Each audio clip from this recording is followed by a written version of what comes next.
was to drop out tomorrow, Mike Pence would not automatically become the Republican nominee. One of two scenarios could unfold. On the one hand, Republicans have the option of actually reconvening the Republican National Convention. They would probably go with their other option, which is to allow the 168 members of the Republican National Committee to sit down and actually select a nominee themselves.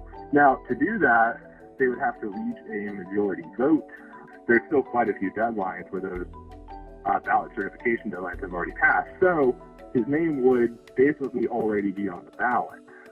In order to get that changed, the Republican National Committee would have to probably work through the courts, or they would have to ask election officials in these states to be willing to change the ballots.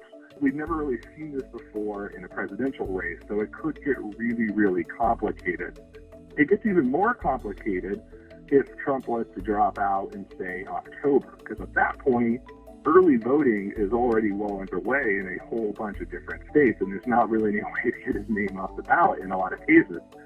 So what we'd probably be having to look at then is looking at the individual rules and laws that states have on who their electors in the Electoral College can vote for. So if Trump was to win the election on November 8th and drop out on November 9th, we actually do have a constitutional mechanism in place to deal with those types of situations, which is laid out in the 20th Amendment.